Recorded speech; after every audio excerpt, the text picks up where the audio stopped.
News alerts. కబ్జా చేయాలనుకున్న భూమి కనిపిస్తే చాలు జైలు గుర్తుకు రావాలని ఏపీ సీఎం చంద్రబాబు హెచ్చరించారు. సెంటు భూమి కబ్జా చేసినా తాట తీస్తామన్నారు. ఈడ్పుగల్లు రెవెన్యూ సదస్సులో పాల్గొన్న సీఎం చంద్రబాబు మాట్లాడుతూ ఎన్నికల్లో కూటమి పార్టీలను 93% గెలిపించారంటే మీ అభిమానం నాకు అర్థమవుతోందన్నారు. మీ ఆశలు నెరవేర్చే ప్రభుత్వం వచ్చిందని హామీ ఇస్తున్నానని చెప్పారు. గత 5 ఏళ్లలో రాష్ట్రాన్ని అన్ని రకాలుగా విధ్వంసం చేశారన్నారు. ప్రజల నుంచి వచ్చిన అర్జీల్లో మెజార్టీ భూ సమస్యలే ఉన్నాయని, నాకు ఇప్పటి వరకు 1,57,000 అర్జీలు అందాయని చెప్పారు.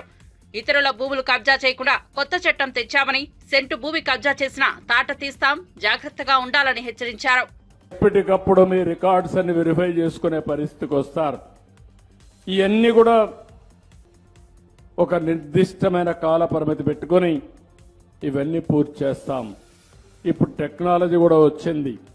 టెక్నాలజీలో మీరు చూస్తే జియో ట్యాగింగ్ చేస్తే ఇప్పుడు ఈ ఇల్లు ఇక్కడ ఉందంటే పలానాళ్ళ పేరుతో ఉందంటే నేను డ్రోన్ ద్వారా మీకు మెడిసిన్ కావాలంటే మందులు కావాలంటే మీ ఇంటి మీదకే పంపించే పరిస్థితికి వస్తుంది. అలాంటి టెక్నాలజీస్ వచ్చేసాయి. మొన్న మీరు చూశారు బుడమేరు వరదల్లో నేరుగా కింద నుంచి పైకి పంపించాలంటే మా వల్ల కాకపోతే డ్రోన్ ఉపయోగించుకొని పైకి ఆహారం పంపించాం. ఇప్పుడు నేను మా ఇంటి దగ్గర నుంచి మీకు ఏదైనా అవసరమైతే పంపించాలంటే పలానా ఇంటికి పంపించాలంటే నేరుగా మీ ఇంటికి పంపించే ఏర్పాటు చేయడానికి కూడా సిద్ధపడుతున్నాం. టెక్నాలజీలో చాలా మార్పులు వచ్చాయి. నేను అందుకనే ఈరోజు చూశాను ప్యాడీ ప్రొక్యూర్మెంట్లో ఏదైతే ధాన్యం సేకరణలో చాలా స్పష్టంగా ఎక్కడెక్కడ మీ పొలంలో మీ ధాన్యం ఉందా లేకుంటే తీసుకుపోయి ఇమ్మీడియట్గా ధాన్యం తేమ ఎంత ఉందో మాయిశ్చర్ టెస్ట్ చేశారా, టెస్ట్ చేసిన తర్వాత రైస్ మిల్కి వెళ్ళిందా, ఇవన్నీ కూడా ఐడెంటిఫై చేస్తూనే రైస్ మిల్లో మీ ధాన్యాన్ని మీరు అప్పచెప్పిన 2-3 గంటల్లో బ్యాంకులో మీ డబ్బులు వేస్తే నేరుగా అక్కడి నుంచి నేరుగా బ్యాంకు మీరు ఆ డబ్బులు తీసుకునే పరిస్థితి. బ్యాంకు కూడా పోయే పని లేదు. మీ ఫోన్లోనే పేటీఎం ఉంది, అక్కడి నుంచి ఆపరేట్ చేసుకోవచ్చు. ఎవరికి కావాలంటే వాళ్ళకి ట్రాన్స్ఫర్ చేసుకునే పరిస్థితి వస్తుంది. ఇలాంటివన్నీ తీసుకొస్తున్నాం. ఇక్కడికి వచ్చినప్పుడు నేను ఒకటే మీ అందరికీ హామీ ఇస్తున్నాను. అనేక సమస్యలు ఈ గ్రామంలో వచ్చే బీసీ కాలనీ అతి పెద్ద సమస్య. 176 ఇంటి జాగాలు 82, 87లో ఇచ్చారు. అంటే ఎన్టీ రామారావు గారి పీరియడ్లో ఇచ్చాం. అక్కడి నుంచి అనేక సమస్యలు ఎదుర్కొని ఈరోజు మళ్ళా 22A ఎక్కించి ఇది మీ భూమి కాదు, ఇది ప్రభుత్వ భూమి అని మిమ్మల్ని ఇబ్బంది పెట్టే పరిస్థితికి వచ్చారు. నేను అందుకే ఒకటే హామీ ఇస్తున్నాను. ఈ 176 మందికి పట్టాలు ఇచ్చే బాధ్యత బేషరతుగా ఇచ్చే బాధ్యత మేము తీసుకుంటాం.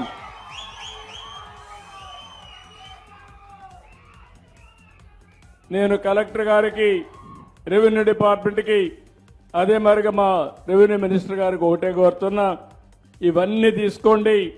ఇవన్నీ కూడా చూస్తే అందరూ కూడా. పార్వతీపురం మన్యం జిల్లాలోని గిరిజన ప్రాంతాల్లో డిప్యూటీ సీఎం పవన్ కళ్యాణ్ పర్యటించారు. మక్కువ మండలం బాగుచోలలో 9 కోట్లతో నిర్మించనున్న రోడ్డు పనులకు శంకుస్థాపన చేశారు. ఈ సందర్భంగా పవన్ కళ్యాణ్ మాట్లాడుతూ గిరిజన యువతకు ఉపాధి, త్రాగునీరు, సరైన రోడ్లు ఇంతవరకు లేకపోవడంపై విచారం వ్యక్తం చేశారు. మన్యం వంటి వెనుకబడ్డ ప్రాంతాల కోసం 670 కోట్లు వస్తే గత ప్రభుత్వం పట్టించుకోలేదు. కానీ ఋషికొండకు 500 కోట్లు ఖర్చు పెట్టారు. ఇక్కడ 9 కోట్లతో రోడ్లు వేయలేకపోయారని మండిపడ్డారు. గిరిజన యువతకు పర్యాటక రంగంలో ఉపాధి కల్పిస్తామని ఈ సందర్భంగా హామీ ఇచ్చారు. ఇకపై ప్రతి 2 నెలల్లో 3 రోజుల్లో మన్యంలో పర్యటిస్తారని, గిరిజన ప్రాంతాలను అభివృద్ధి చేసేదాకా విశ్రమించేది లేదని పేర్కొన్నారు. అంతకుముందు ప్రధాన మార్గం నుంచి బాగుచోల గ్రామానికి నడిచి వెళ్లిన పవన్ గిరిజనుల కష్టాలను స్వయంగా చూసి తెలుసుకుని ఆవేదన చెందారు. నేను మన విజయనగరం జిల్లాలో గాని, మన పార్వతీపురంలో గాని, అరకు ప్రాంతాల్లో గాని, గిరిజన జిల్లాలో గాని అన్నింట్లో కూడా నేను కనీసం ప్రతి 2 నెలలకి 10 నుంచి 15 రోజులు గిరిజనులతోనే గడపాలి, మన ప్రాంతాల్లోనే గడపాలని కోరుకున్నాను. ఎందుకంటే మీ అభివృద్ధి నాకు చాలా అవసరం. మీరు ఆనందంతో ఉండాలి. 70 సంవత్సరాల తర్వాత కూడా ఇంకా మీరు మందులకి, ఇంకా మీరు రోడ్లకి, ఇంకా మీరు ఉపాధి అవకాశాలకి బాధపడుతుంటే చలించే వ్యక్తి నేనున్నాం, దానికి స్పందించే వ్యక్తి ముఖ్యమంత్రి గారు ఉన్నారు. మా ఇద్దరి బాధకి మీకు న్యాయం చేయడానికి నరేంద్ర మోదీ గారు ఉన్నారు. మేమందరం మేము ముగ్గురం మీ బాధలను అర్థం చేసుకొని నేను వాళ్ళందరి తరపున క్షేత్రస్థాయిలో మన మంత్రివర్గ సహచరులతో ఎమ్మెల్యేల తరపున అందరితోటి కలిసి నేను ప్రతి గ్రామం పర్యటించి కష్టాలు తెలుసుకొని కొంతమంది పెద్దల్ని పిలిచి అవసరమైతే ఎలాంటి అభివృద్ధి అద్భుతంగా ఉంది, చూస్తూ ఉంటే చాలా అద్భుతంగా ఉంది. ఉదాహరణకి ఇలాంటి ఇల్లున్న చోట మంచి ఇల్లు చేసి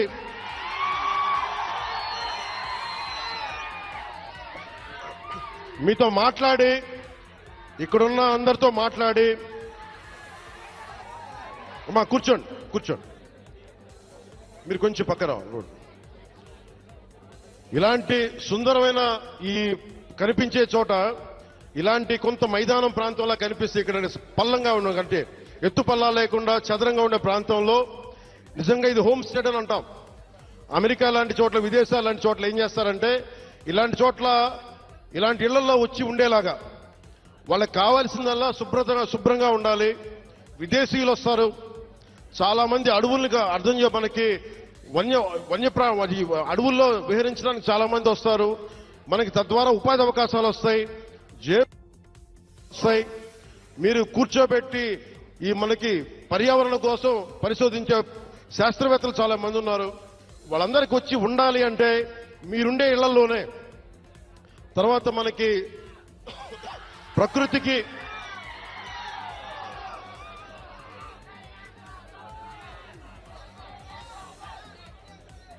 ఐదు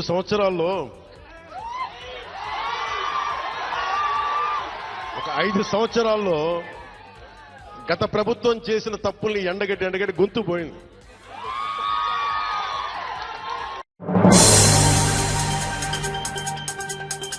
సీఎం రేవంత్ రెడ్డికి దమ్ము లేదు కనుకే ఫార్ములా ఈ రేసింగ్ పై చర్చకు ఒప్పుకోలేదని బీఆర్ఎస్ ఎమ్మెల్యే కేపీ వివేకానంద దుర్మెత్తారు. ఫార్ములా ఈ రేసింగ్ పై చర్చ జరిగితే నిజాలు బయటపడతాయని రేవంత్ రెడ్డి చర్చకు ఒప్పుకోలేదని కేపీ వివేకానంద పేర్కొన్నారు. అసెంబ్లీ ఆవరణలోని మీడియా పాయింట్ లో కేపీ వివేకానంద మాట్లాడారు. అసెంబ్లీ సమావేశాలు ఓ పద్ధతి లేకుండా నడుస్తున్నాయన్నారు.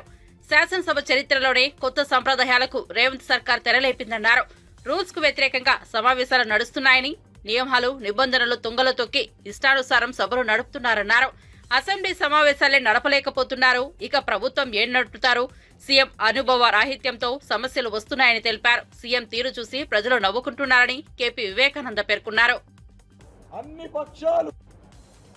పక్షాలు ఒకటే మాటగా ఈ యొక్క ప్రభుత్వానికి అసెంబ్లీ సమావేశాలే నడిపి చేతనైతలేదో, ఈ ప్రభుత్వాన్ని రాష్ట్రాన్ని ఏ ముఖం పెట్టుకొని నడిపిస్తారని చెప్పి స్పష్టంగా తెలియజేశారు.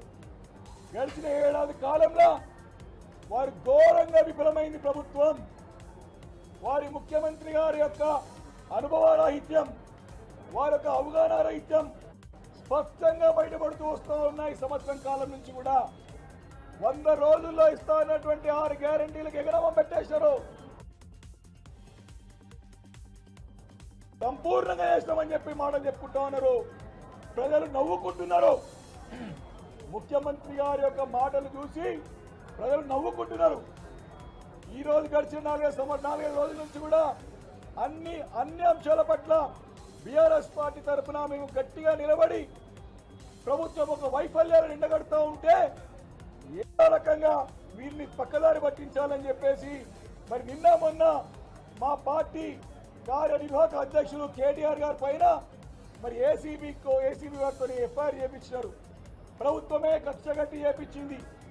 పదే వారిచ్చినటువంటి 100 రోజుల్లో 6 గ్యారంటీలు 420 హామీల గురించి పదే ఎత్తి చూపుతా ఉంటే, అడుగుతూ ఉంటే, వారి వైఫల్యాలు అనేక వైఫల్యాలు ఎత్తి చూపుతా ఉంటే మరి వాటికి సమాధానం చెప్పలేక డైవర్షన్ పాలిటిక్స్ చేస్తానికి ఎన్నో కేసులు, ఎన్నో విచారణలు, ఒకటి దాదాపు 12 నెలలుగా వస్తోంది. 12 నెలల 12 విచారణలు చేసి వీళ్ళు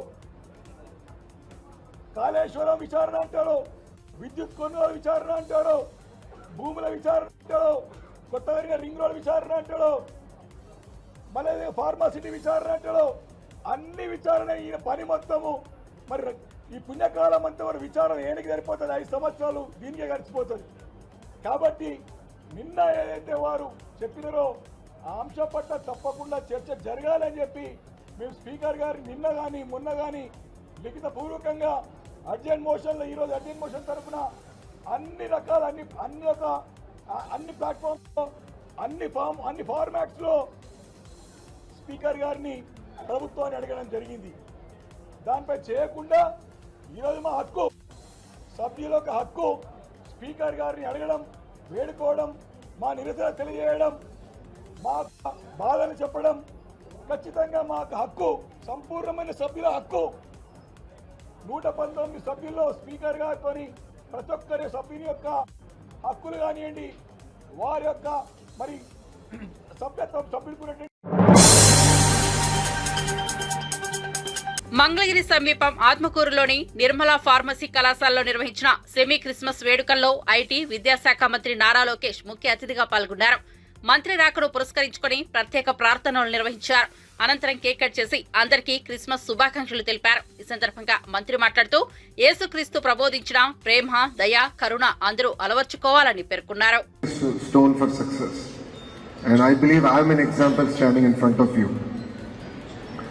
God has His own way. He designs His own challenges for us. I truly believe that He tests us again and again.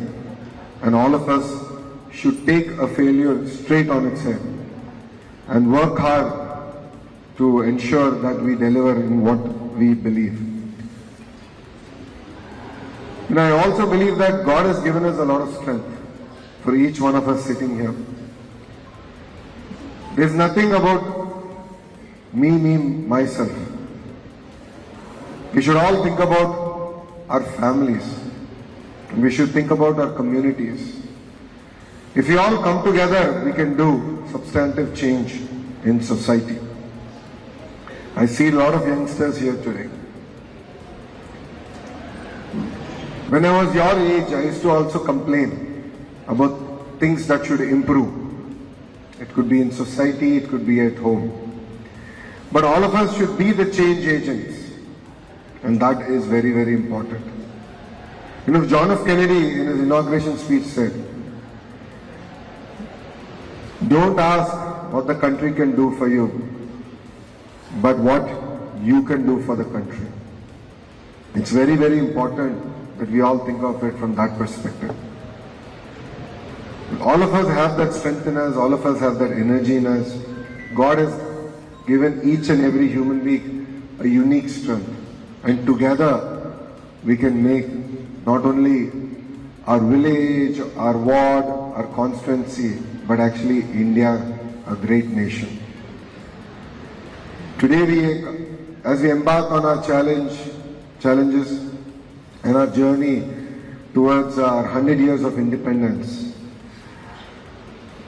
our government has laid out amazing initiatives to make Andhra Pradesh a developed state. And in each one of you, I see the future of Andhra Pradesh. You are the next generation that is going to lead the state forward. So all of you should use your strength well, your talents well, and you should really make Andhra Pradesh proud, not only in our constituency in India, but globally. Saying that, I'd like to thank everyone for giving me this opportunity to be here. You know, I studied in the US for I lived in the US for almost 9 years, out of which I studied for 6 years there. I did my bachelor's at Carnegie Mellon in Pittsburgh, then I worked at the World Bank for 2 years, and then I went to Stanford to get my MBA. So, we celebrate Christmas even at our home. Devansh has been taught that we should celebrate all festivities in the same rigor, and it's very important that as all of you embark in your journey, we become Telangana శాసనసభ ఆమోదించిన చట్టం భూభారతి కాదు భూహారతి అని TRS MLA Palla Rajeshwar Reddy సంచలన ఆరోపణలు చేశారు. కాంగ్రెస్ నేతల భూ కబ్జాలకు రియల్ ఎస్టేట్ బ్రోకర్లకు మంగళహారతి పట్టనుందని విమర్శించారు. అసెంబ్లీ ఆవరణలోని మీడియా పాయింట్ వద్ద ఎమ్మెల్యే పల్లా రాజేశ్వరరెడ్డి మాట్లాడారు. బీఆర్ఎస్ ప్రభుత్వ హయాంలో 75 లక్షల మంది రైతులకు సంబంధించిన 1,50,00,000 ఎకరాలకు ధరణి చట్టం హక్కులు కల్పించితే భూ భారతి చట్టం రైతుల పాలిట పెడుగుపాటు లాంటిదే. ఏదైనా కుక్కను చంపాలంటే దాన్ని పిచ్చి కుక్కగా ముద్ర వేయాలి. ఇప్పుడు ధరణిని కూడా పిచ్చి కుక్కగా ముద్ర వేసి చంపేశారు. ఎలుక చొచ్చిందని ఇల్లు తగలబెట్టుకున్న చందంగా ఉంది కాంగ్రెస్ ప్రభుత్వ పరిస్థితి. ఇక రేపటి నుంచి పేదలకు కష్టాలు మొదలవుతున్నాయని పల్లా రాజేశ్వరరెడ్డి పేర్కొన్నారు. ప్రభుత్వం ఎంత కట్టాలో ఖచ్చితంగా కంప్యూటర్ నిర్ణయించింది. అధికారుల ప్రమేయం లేకుండా, డిస్క్రిషన్ లేకుండా ఇవాళ డైరెక్ట్ గా రైతు భూమి రైతు మళ్ళీ అమ్ముకున్నా లేకపోతే కొనుక్కున్నా కూడా వాళ్ళకే చెందేటట్లు ధర చేసింది. వాళ్లకు ఎలక్ట్రానిక్ పాస్బుక్ వారం రోజుల్లో వచ్చింది. 5 నిమిషాల లోపలనే వాళ్ళందరూ కూడా మెసేజ్ వచ్చింది. ఇవన్నీ వాస్తవాలు కాదా? దరిదాపుగా 12 కోట్ల మంది ఈ యొక్క ధరణి వెబ్సైట్ ని విజిట్ చేశారు. 27 లక్షల ట్రాన్సాక్షన్ జరిగినాయి. రెవెన్యూ శాఖ మంత్రి మాట్లాడుతూ అంటాడు, ధరణిలో ఏమున్నదో ఎవరికి తెలియదట. ఆయనకే అందరికంటే అనుభవం ఉందంట, మిగతా వాళ్ళకి ఎవరికి ఏం తెలియదట. ఒక్క కేసీఆర్ గారికి ఎవరికో తెలుసంట. ఇక్కడ విలేకరుల మిత్రులం కానీ పోలీస్ మిత్రులం కానీ అందరిని అడుగుతున్నా, ఇవాళ మీరు పోయి ఇలా ధరణి మారలే కదా, ఇవాళ కూడా స్విచ్ ఆన్ చేస్తే ధరణికి పోతే మీకేమైనా భూమి ఉన్నట్లయితే సర్వే నెంబరు ఏం భూమి అని చెప్పి మొత్తం కూడా తెలుస్తుంది. పచ్చి అబద్ధాలు మాట్లాడిండ్రు. నేను 3 విషయాలు మీకు చెప్పదలుచుకున్నా. భారతదేశంలో భూమి మీద హక్కు కోసం వెనుకట ఎప్పుడో స్టార్ట్ అయితే సాలార్జంగ్ గారు 1880లో ఆ రోజున మొట్టమొదటి స్టార్ట్ చేస్తే 86 సంవత్సరాల తర్వాత కేసీఆర్ గారు ధైర్యంతో ఈ దేశంలో ఎల్ఆర్యూపీ చేపట్టిండ్రు. ల్యాండ్ రికార్డ్స్ అప్డేషన్ ప్రాజెక్ట్, భూ రికార్డుల సమగ్ర ప్రక్షాళన. దరిదాపుగా 35,000 మందిని రెవెన్యూ ఎంప్లాయీస్ అందరినీ కూడా దానిలో ఇన్వాల్వ్ చేసిండ్రు. 1,507 టీంలు పోయినాయి. 10,700 గ్రామాలకు 100 రోజులు వాళ్ళు వెళ్ళి మొత్తం కూడా ఎవరిది భూమి, ఏమి ప్రాబ్లమ్స్ ఉన్నాయి, భూమి స్వరూపం ఏందని చెప్పి కూడా మాట్లాడి దేశంలో 86 సంవత్సరాల తర్వాత ఏ రాష్ట్రం చేయని విధంగా కేసీఆర్ గారి నాయకత్వంలో భూ రికార్డుల సమగ్ర ప్రక్షాళన జరిగింది. వాస్తవం కాదా? 90% భూమి ఆ రోజే ఆ పేదలకు చెందింది, వ్యవసాయదారులకు చెందింది, రైతులకు చెందింది. వాళ్ళకు ఇలా 1,42,00,000 ఇచ్చినాం. పార్ట్ వీలో 18 లక్షల ఎకరాలుంటే మరొక 10 లక్షల ఎకరాలు కాలంలో చేస్తే 1,52,00,000 ఎకరాల భూమి ఇలా రైతుల పేరు మీద బ్రహ్మాండంగా ఇలా ధరణి రూపంలో వాళ్ళకు ఉన్నది. దాన్ని మళ్ళీ ఇలా దాన్ని వెనక్కి తీసుకెళ్తారట. ఆ భూమి మీద హక్కులు వాళ్ళకు లేకుండా చేస్తారంట. ఇవాళ దరిదాపుగా మీకు చేతనైతే వాళ్ళు ఏం మాట్లాడుతున్నారు, ఎల్ఆర్యూపీ చేసిన విషయం కూడా వాళ్ళు ఎవరు చెప్పట్లేదు. ఇదే నాయకులు ఇవాళ ఉన్నాయి. ఇక్కడ సీఎం ఆఫీసులో ఉన్న శేషాద్రి గారు కావచ్చు, ఇప్పుడున్న సిఎస్ గారు కావచ్చు, ఫైనాన్స్ సెక్రటరీ గారు కావచ్చు. సినీ నటుడు అక్కినేని అఖిల్ తిరుమల శ్రీ వెంకటేశ్వర స్వామిని దర్శించుకున్నారు. ఈ క్రమంలో వీఐపీ విరామ సమయంలో స్వామివారిని దర్శించుకుని మొక్కులు చెల్లించుకున్నారు. దర్శనం అనంతరం ఆలయ రంగనాయకుల మండపంలో వేద పండితులు వేద ఆశీర్వచనం చేశారు. ఇదిలా ఉంటే శ్రీవారి దర్శనార్థం ఉదయం నైవేద్య విరామ సమయంలో పలువురు ప్రముఖులు కూడా దర్శించుకున్నారు. వీరిలో Telangana high court justice Venugopal, Andhra Pradesh chief secretary Nirav Kumar Prasad స్వామివారికి మొక్కులు చెల్లించుకున్నారు. దర్శనం అనంతరం వీరికి ఆలయ రంగనాయకుల మండపంలో వేద పండితులు వేద ఆశీర్వచనం చేయగా ఆలయ అధికారులు తీర్థ ప్రసాదాలు అందజేశారు.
శ్రీకాకుళం జిల్లా టెక్కలికి చెందిన వైఎస్ఆర్సీపీ నేత ఎమ్మెల్సీ దువ్వాడ శ్రీనివాస్ పోలీసుల విచారణకు హాజరయ్యారు. వైఎస్ఆర్సీపీ అధికారంలో ఉండగా టీడీపీ అధినేత చంద్రబాబు, జనసేన అధినేత పవన్ కళ్యాణ్ కార్యకర్తల మనోభావాలు దెబ్బతినేలా వ్యాఖ్యలు చేశారంటూ నవంబర్ 18న టెక్కలి జనసేన నియోజకవర్గ ఇన్ఛార్జ్ కనితి కిరణ్ పోలీసులకు ఫిర్యాదు చేశారు. దీంతో కేసు నమోదు చేసుకున్న పోలీసులు ఈ నెల 13న దువ్వాడ శ్రీనివాస్ కు 41A నోటీసులు జారీ చేశారు.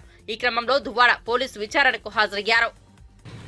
ఈ కింద మాత్రం ఒక లైన్ హైలైట్ చేశారు. ఈ నోటీస్ నిబంధనలకు పాటించడంలో మీరు విఫలమైతే బిఎన్ఎస్ఎస్ సెక్షన్ 36 క్రింద అరెస్టుకు మిమ్మల్ని బాధ్యులుగా చేయవచ్చు అని పెట్టారు. మరి ఇది హైలైట్ చేయడం తెలుసు, మరి నోటీసులో మాత్రం ఏ రోజు హాజరవ్వాలో కూడా రాయటం మాత్రం తెలియదు. ఇది జరిగింది గడిచిన కాలంలో. మళ్ళీ నేను పై అధికారులందరికీ ఫోన్ చేసి మీరు ఇచ్చే నోటీసులో అర్థం ఏంటో చెప్పండి, అంటే నేను నోటీస్ని ఉల్లంఘించానన్న ఉద్దేశంతో మీరు అరెస్ట్ చేయాలని చూస్తున్నారా అని అడిగితే మళ్ళీ మరొక నోటీస్ పంపించారు. పంపించి 20వ తారీఖున సవరణ చేస్తూ పంపించారు. ఈరోజు 10:30 గంటల లోపు పోలీస్ స్టేషన్కి హాజరవుతుంది. ఓకే, నేను పోలీస్ స్టేషన్కి వెళ్ళాను. హాజరైన తర్వాత నాకు వారు అడిగినటువంటి ప్రశ్నల్లో SHO గారు మీరు స్టేట్మెంట్ ఇచ్చారా? ఇచ్చాను అని చెప్పాను. మరి స్టేట్మెంటు ఇవ్వటానికి మీరు విమర్శించారు కదా, మరి అలా మీరు విమర్శించవచ్చా అంటే నేను గడిచిన కాలంలో మంత్రుల పైన ఏ 18వ తారీఖు 22వ సంవత్సరం 11వ నెల మీరు చెబుతున్నారో అంతకు ముందు రోజు మంత్రుల పైన చెప్పు చూపించి చెప్పిచ్చి కొడతాను నా కొడకల్లారా, వైసీపీ నా కొడకల్లారా, జగన్మోహన్ రెడ్డి గారు సాక్షాత్ ముఖ్యమంత్రిగా ఉంటే వారిని నువ్వెంత నీ బ్రతుకెంత అని ఆ వ్యక్తి మాట్లాడొచ్చా? ఆ వ్యక్తి ఆ రోజు జనసేన అధ్యక్షుడు కదా, ఈరోజు డిప్యూటీ చీఫ్ మినిస్టర్ ఉన్నాడు కదా, మరి ఆ వ్యక్తి మాట్లాడొచ్చా? మరి ఆయన డిప్యూటీ చీఫ్ మినిస్టర్ కదా, మరి మేము మాట్లాడితే మరి ఎలా తప్పు అవుతుంది? ఒక ముఖ్యమంత్రిని ఇష్టానుసారం మాట్లాడతాడా, సంబోధిస్తాడా? మరి ఆ మాట్లాడినటువంటి మాటలకి నేను తిరిగి సమాధానం చెప్తాను.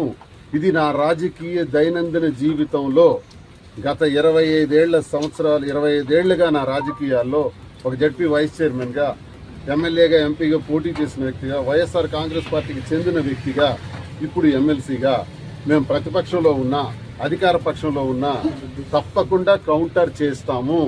ఇది మా బాధ్యత, ఇది మా విధానం అని నేను స్పష్టంగా చెప్పడం జరిగింది. మరి మీ పైన కొన్ని ఫిల్మీ లుక్స్ అని ఒక ఛానల్ ఉంది. ఆ ఛానల్లో మీరు రకరకాలైనటువంటి కామెంట్లు పోస్ట్ చేశారని చెప్పారు. ఫిల్మీ లుక్స్ అన్న ఛానల్ నేను ఇప్పుడే వింటున్నాను, అది నాకు సంబంధం లేదు, నాకు తెలియంది అని చెప్పడం జరిగింది. నాకున్నదల్లా దువ్వాడ శ్రీనివాస్ పేరుతో ఒక YouTube channel, Duvvada Srinivas official పేరుతో ఒక యూట్యూబ్ ఛానల్, అలాగే శ్రీనివాస్ దువ్వాడ పేరుతో ఫేస్బుక్, అలాగే ఎక్స్ ఛానల్ కూడా, ట్విట్టర్ కూడా దువ్వాడ శ్రీనివాస్ పేరుతో ఉంది, ఇన్స్టాగ్రామ్ కూడా దువ్వాడ శ్రీనివాస్ పేరుతో ఉంది. ఇది నా ఛానల్స్, ఇది సోషల్ మీడియాలో నా ప్లాట్ఫామ్. అంతే తప్ప మిగతా ఛానల్స్లో ఏవేవైతే ట్రోల్ అయినాయో అవి నాకు సంబంధం లేదు. అవసరమైతే వాటిపై నేను కంప్లైంట్ చేయాల్సి వస్తుంది.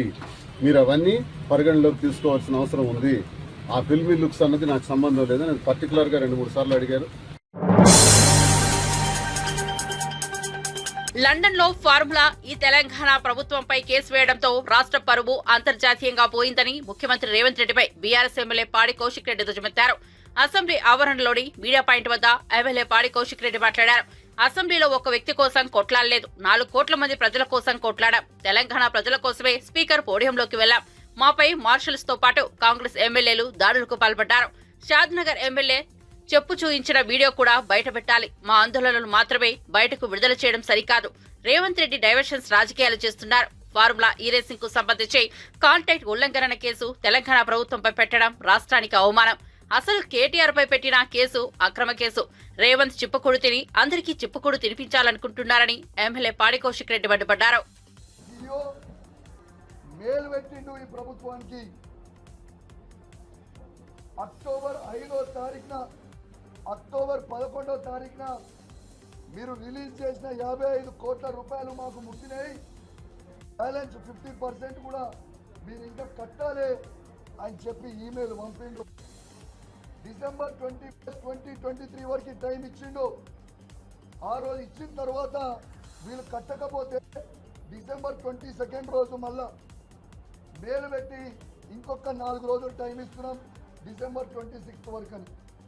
అయినా కూడా కట్టకపోతే ఇవాళ వాళ్ళు ఈ ఫార్ములా ఈ రేట్ని క్యాన్సిల్ చేసుకుంది మీ అందరు కూడా తెలియజేస్తా ఉన్నాను. ఇవాళ బ్రీచ్ కాంట్రాక్ట్ కింద ఇవాళ తెలంగాణ గవర్నమెంట్ మీద వాళ్ళు లండన్లో కేసు పెడితే మన 4 కోట్ల తెలంగాణ ప్రజల ఆత్మ గౌరవాన్ని ఇవాళ ఈ ప్రపంచవ్యాప్తంగా పరువు తీస్తా ఉన్నాడు రేవంత్ రెడ్డి గారని మేము ఇవాళ అసెంబ్లీలో కొట్లాడినాం.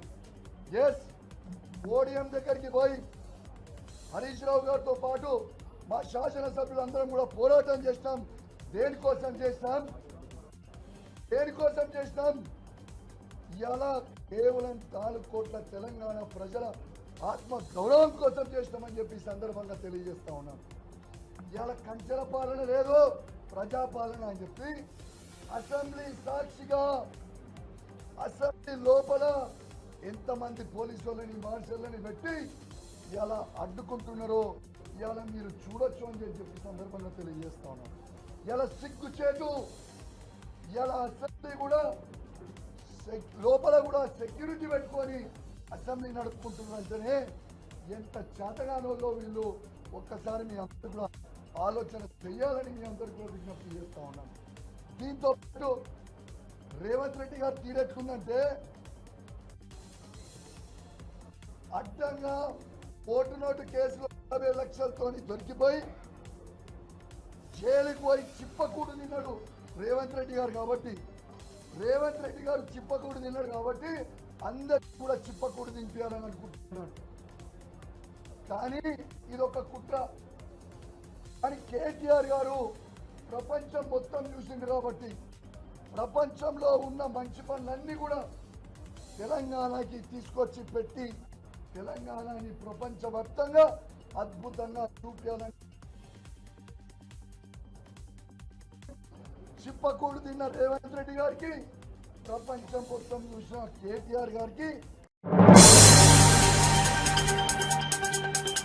ప్రజలకు ఇచ్చిన హామీలను మరిపించడానికే కాంగ్రెస్ ప్రభుత్వం కేటీఆర్ పై తప్పుడు కేసు పెట్టిందని మాజీ మంత్రి బీఆర్ఎస్ నేత జగదీష్ రెడ్డి ఆరోపించారు.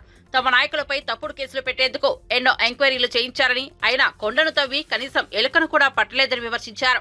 కేటీఆర్ పై ఒక చిల్లర కేసు పెట్టారని, తప్పు చేసినట్లయితే శాసనసభలో చర్చ పెట్టాలని డిమాండ్ చేశారు.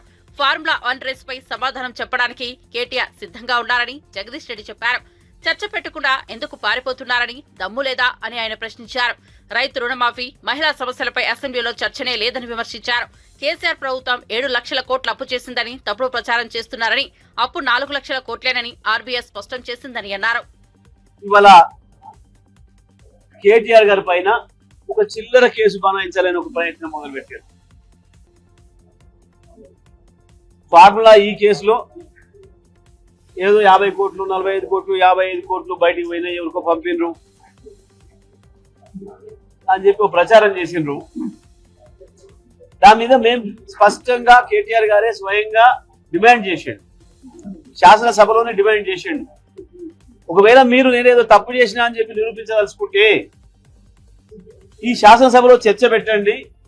4 కోట్ల మంది ప్రజలు చూస్తారు. 4 కోట్ల తెలంగాణ ప్రజలే కాదు, ఇంకా తెలుగు ప్రజలు బయట ఉన్న వాళ్ళు కూడా, ఇతర రాష్ట్రంలో ఉన్న వాళ్ళు, దేశాల్లో ఉన్న వాళ్ళు 15 కోట్ల మంది తెలుగు ప్రజలు కూడా చూస్తారు. నేను దానికి సమాధానం చెప్పడానికి సిద్ధంగా ఉన్నా. మీ ప్రభుత్వం నా పైన ఏం ఆరోపణ చేస్తుందో, నేను చేసిన దాంట్లో ఏం తప్పు ఉందని చెప్పదలుచుకుందో,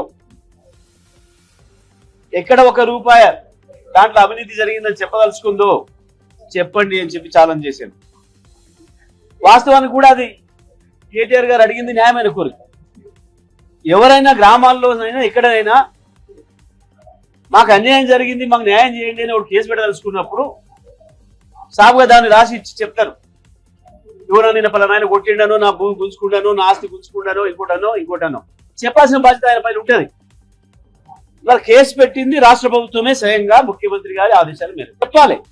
శాసనసభ జరుగుతుంది, శాసనసభలో చెప్పాలి వచ్చి, ఇగో గత ప్రభుత్వంలో పలానా మంత్రి గారు చేసిన చర్య వల్ల ప్రభుత్వం నష్టం జరిగిందనో, లేకపోతే ఆయన అవినీతి చేసిండు, ఆయన 10 రూపాయలు తినడనో, ఇగో దీనికి ఈ ఆధారాలు ఉన్నాయి, ఈ ఆధారంగా నేను మా ప్రభుత్వం నిర్ణయం తీసుకుంది, కేసు పెడుతుంది అని చెప్పాలి. ఎందుకు దమ్ము లేదు? ఎందుకు శాసనసభలో చర్చ పెట్టమంటే రండల్లాగా పారిపోతున్నారు? సమాధానం చెప్పాలి రాష్ట్ర ప్రభుత్వం.